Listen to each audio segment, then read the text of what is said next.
नमस्कार दोस्तों। देश में मीडिया का क्या हाल हो गया है उसकी बानगी है कि यह तस्वीर।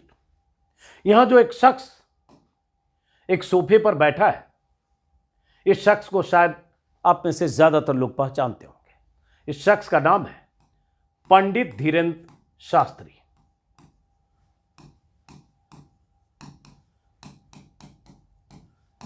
इसके समर्थक इसे बाबा बागेश्वर कहते हैं और इसके समर्थकों की बहुत बड़ी जमात, बहुत बड़ी तादाद भी है। और हाल के वर्षों में यह हुआ है कि इसके प्रवचनों को चैनलों पर जिस ढंग से चलाया गया, जिस ढंग से इसके इंटरव्यू के लिए देश के बड़े बड़े चैनलों के नामचीन एंकर्स इसके दरवाजे तक गए या इसे बुलाकर अपने स्टूडियो तक लाए, इसके बड़े बड़े कार्यक्रम हुए और जिस ढंग से देश के मालिक से लेकर संपादक तक इसके सामने सजदे करते रहे, इसके दरबार में जाते रहे, इसे चैनल पर घंटों इसके इंटरव्यू दिखाकर इसे बहुत बड़ा पंडित, बहुत बड़ा बाबा, बहुत बड़े ज्ञानी के तौर पर देश के सामने पेश करते रहे।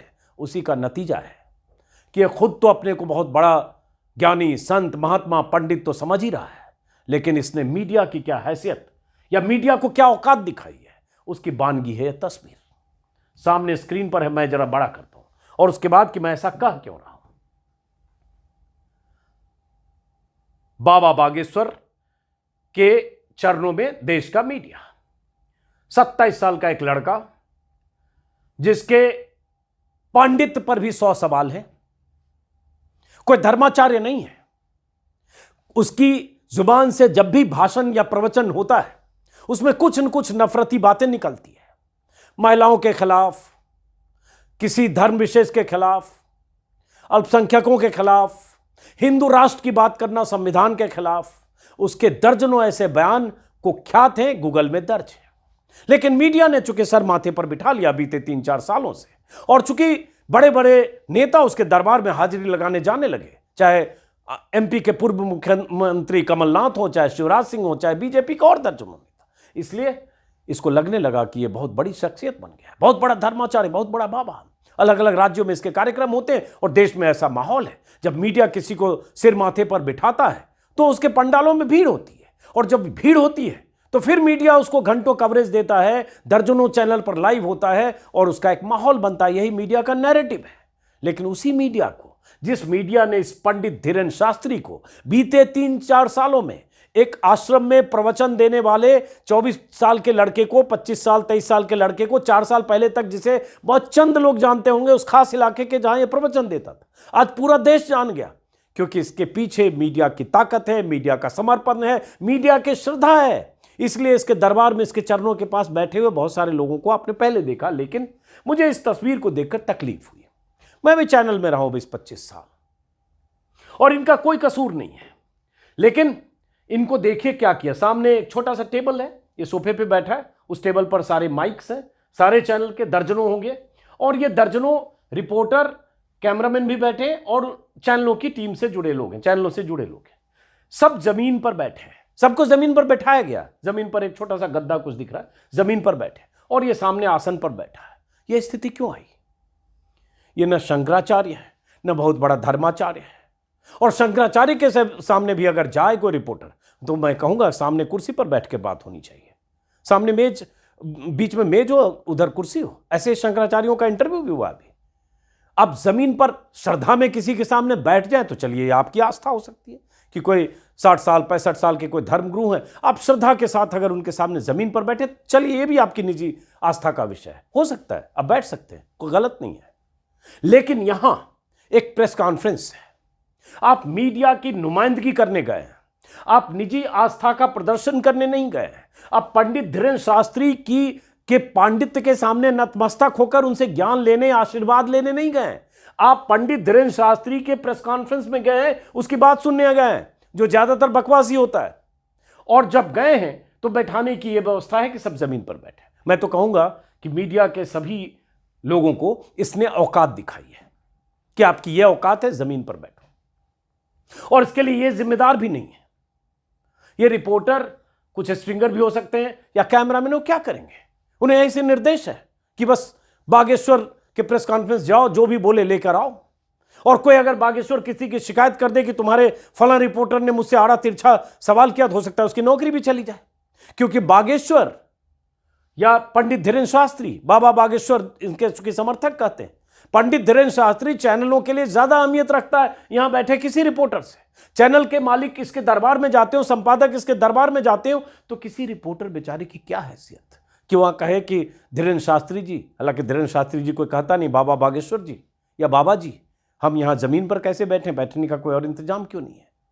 तो इनका कोई कसूर नहीं है, इन्हें ऐसी स्थिति में पहुंचाया गया है। इसलिए लानत है चैनलों के संपादकों के नाम, लानत है चैनल के मालिकों के नाम कि आपने अपनी टीम की स्थिति ऐसी कर दी, अपने सहयोगियों की स्थिति ऐसी कर दी, अपने कैमरामैन की हैसियत ऐसी कर दी, अपने रिपोर्टर की हैसियत ऐसी कर दी इस धीरेन्द्र शास्त्री के सामने, या इसको इतना ऊपर चढ़ा दिया कि इसकी हैसियत, इसकी औकात हो गई कि आपको औकात दिखाए कि आप लोग जमीन पर बैठो। प्रेस कॉन्फ्रेंस में ऐसे जमीन पर बैठा रहा पंडित धीरेन्द्र शास्त्री। बहुत सारे लोग, मैंने कहा लोगों को लग सकता है इसमें गलत क्या है। हाँ गलत है, निजी आस्था नहीं है, आप निजी तौर पर दरबार में नहीं गए किसी पंडित पुरोहित के, हाँ आप गए प्रेस कॉन्फ्रेंस में और सामूहिक तौर पर गए, बुलाया गया होगा। तो ये इस दौर की, इसलिए मैंने कहा मीडिया की स्थिति क्या होती जा रही है उसकी तस्वीर है, बान की है। मोदी के सामने मीडिया की चापलूसी पर मैं 50 बार बात करता हूं। एकदम नतमस्तक, दंडवत, लेटते और लौटते हुए पत्रकारिता 9.5 पौने 10 साल से हो रही है। मोदी के सामने समर्पण मीडिया का, मोदी के सामने झुकना, मोदी की चापलूसी करना, मोदी के लिए झाल मजीरा बजाना नई बात नहीं है। और मोदी को देवतुल्य साबित करने के लिए मोदी देवत्व को प्राप्त हो गए, ये मीडिया का नैरेटिव बीते 11-12 दिनों से लगातार आपने देखा होगा। 90% बोले, 95% बोले, 96% बोले, आज की तारीख में मेरे लिए कहना मुश्किल है कितने फीसदी बच गए। सब के सब, शायद 1-2% मुख्यधारा के चैनल की बात करो, शायद 2-4% बचे हों। सब के सब की स्थिति यह आ गई है, नतमस्तक, चरणागत, शरणागत, चाहे वो कोई बाबा हो, चाहे वो कोई धर्माचार्य हो, चाहे वो मोदी हो। हां, शंकराचार्य ने अगर मोदी पर सवाल उठा दिए, शंकराचार्य ने अगर प्राण प्रतिष्ठा पर सवाल उठा दिए, शंकराचार्य ने अगर विधि विधान का जिक्र कर दिया, तो जो शंकराचार्य हिंदुओं के सबसे बड़े धर्माचार्य हैं, जो शंकराचार्य जिनकी पीठ की अहमियत सदियों से है, वो शंकराचार्य सारे चैनलों के लिए विलन हो सकते हैं, और हो गए, उन्हें विलन की तरह पेश किया गया। उनके खिलाफ ट्विटर पर, सोशल मीडिया पर मुहिम चलाई गई। उन शंकराचार्यों को न जाने क्या क्या कहा गया जिन्होंने प्राण प्रतिष्ठा में खामियां बताई थी, या प्राण प्रतिष्ठा पर सवाल खड़े किए थे, या मोदी के तौर तरीके या पॉलिटिकल फायदा के लिए, माइलेज के लिए मोदी जल्दबाजी में अधूरे मंदिर में प्राण प्रतिष्ठा कर रहे हैं, ये सवाल खड़े किए थे। उन शंकराचार्यों को विलन बना दिया, जिनकी पीढ़ियां, या जो शंकराचार्य के पीठ है, जिनकी सदियों से मान्यता है, उस पीठ पर बैठे सबसे बड़े धर्मगुरु को तो आप विलन बनाते हो, क्योंकि वो मोदी की लाइन लेंथ से बाहर जाकर कुछ बोलते हैं। लेकिन बाकी एक 27 साल का लड़का पंडित धीरेन्द्र शास्त्री, उसके कदमों में सब बैठे हैं, और जो पंडित बोलेगा वही अंतिम वाक्य है, वही हेडलाइन है। वो पंडित जो देश को हिंदू राष्ट्र बनाने की वकालत करता है अपने प्रवचनों में, वो पंडित जो महिलाओं के लिए ऐसे अपमानजनक अपने भाषण में शब्द का इस्तेमाल कर चुका है, वो पंडित जो बुलडोजर का जिक्र करता है। इसके भाषणों पर बहुत बार हमने 2-4-5 बार पहले भी बात किया है, इसलिए उस विस्तार में नहीं जा रहा हूं।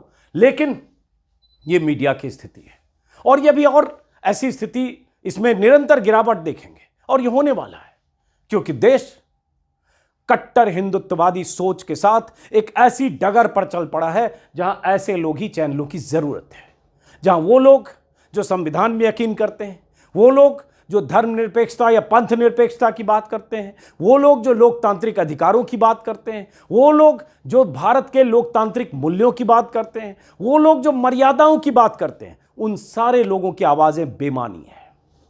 लेकिन वो लोग जो मर्यादा पुरुषोत्तम का जिक्र करते हैं, मर्यादा पुरुषोत्तम का नाम लेते हैं, लेकिन राम की मर्यादा से जिनका कोई लेना देना नहीं, राम के आचरण से जिनका कोई लेना देना नहीं, वो इस सब कुछ को कंट्रोल कर रहे हैं, और वही सत्ता में बैठे लोग हैं, और सत्ता से सीधा कनेक्शन इनका है, और ऐसे लोगों का कनेक्शन मीडिया से, इसलिए स्थिति। इसलिए मैं इनके लिए तो यही कहूंगा, इन्हें माफ कर दीजिए, इनका कोई कसूर नहीं, इनमें से कोई भी जो बैठा है इनका कसूर नहीं मानता। कसूर तो चैनल में इनके जो बैठे हैं मालिक या संपादक, उनका कसूर है कि उन्होंने अपनी टीम की हैसियत ये बनाई। कायदे से होना ये चाहिए था, होना चाहिए कि इन सबको फोन करके कहा जाए कि आगे से आइंदा इस पंडित धीरेन्द्र शास्त्री के प्रेस कॉन्फ्रेंस में मत जाना। अगर पंडित धीरेन्द्र शास्त्री ने अपने सामने संवाददाताओं को, रिपोर्टर्स को ऐसे बिठाया तो बॉयकॉट करना, बहिष्कार करना, मत जाना। हम लोग तो ऐसे रिपोर्टर को बोलते थे कि अगर तुम्हारे साथ ठीक से सलूक ना हो, अगर सामने वाला प्रेस कॉन्फ्रेंस जिसने बुलाया है उसका व्यवहार ठीक नहीं हो, या तुम्हारे साथ बदसलूकी करे, या इल मैनर दिखे, आप छोड़ दीजिए, बहिष्कार करिए, चाहे वो सामने वाला कितना बड़ा नेता हो, कुछ भी हो, अभिनेता हो, कुछ भी हो। लेकिन यहां एक 27 साल का लड़का, मैंने बार बार कहा, जिसके धर्माचार्य और पांडित्य पर सवाल है, कोई धर्माचार्य इतना बड़ा है नहीं, लेकिन इसने माहौल बनाया, भौकाल बनाया, और उस भौकाल में मीडिया की भूमिका है। तो मीडिया और मोदी के ज्वाइंट वेंचर के बीच जो बहुत सारे चेहरे, किरदार बने, उसमें से एक किरदार है, और इस किरदार के सामने मीडिया का नतमस्तक होना। मीडिया को लेकर आज ही एक खबर आई है, एक डेटा आंकड़ा आया है कि कैसे भारत फेक न्यूज के मामले में, चूंकि मीडिया का क्षरण, मीडिया का पतन ये हो रहा है, उसी में फेक न्यूज का सवाल उठता है। तो फेक न्यूज को लेकर आज ही एक आंकड़ा है कि कैसे, ये देखिए, where false information is posing the biggest threat, rank of misinformation, disinformation among 34 risk for the following countries, और भारत इसमें नंबर 1 है। मिस इंफॉर्मेशन और डिसइंफॉर्मेशन में भारत पहले नंबर पर है। एक सर्वे आया है, ये वायर में खबर देख रहा हूं। In an unprecedented year for elections, false information is one of the major threats that people around the world will face, according to experts surveyed for the World Economic Forum's 2024 Global Risk Report. और उसी report के हिसाब से ये chart है जिसमें कहा गया, India is the country where the risk of disinformation and misinformation was ranked highest. ये भारत में fake news, disinformation, misinformation, और इसमें भारत नंबर 1 है। और इसके और बाकी देशों की बात करेंगे तो इसमें बाकी देश हैं Sierra Leone, USA, France, Finland, Romania, Pakistan, Saudi Arab, El Salvador, Ireland. तो ये तो भारत की स्थिति न्यूज़ के मामले में है, और फेक न्यूज़ फैलाने वाले तमाम चेहरे हर चैनल में मौजूद हैं, इसलिए इस पर बात करेंगे तो फेक न्यूज़ पर लंबी बात हो जाएगी। और फेक न्यूज़ को लेकर हम लोग 50 बार ये बात करते रहते हैं। फिलहाल मकसद तो ये था कि आप सबके भीतर और चैनल में जो काम करते हैं, आपके भीतर आत्मसम्मान का अगर थोड़ा भी बोध है तो रिएक्ट करिए, इस तस्वीर पर प्रतिवाद करिए अपने चैनल के भीतर, और कहिए कि ये आइंदा दोबारा इसकी ऐसी जरूरत ना हो, और कहिए, प्रतिवाद करिए अपने संपादक से और अपने रिपोर्टर को कहिए कि ऐसी स्थिति दोबारा ना आए। इसकी वो औकात नहीं कि मीडिया के तमाम रिपोर्टर्स को ये औकात दिखाए कि तुम जमीन पर बैठो, हम सिंहासन पर बैठेंगे। उम्मीद है शायद कहीं से प्रतिवाद के स्वर उठेंगे। फिलहाल इस वीडियो को यहीं ख़त्म करते हैं, फिर मुलाकात होगी किसी और वीडियो में। नमस्कार।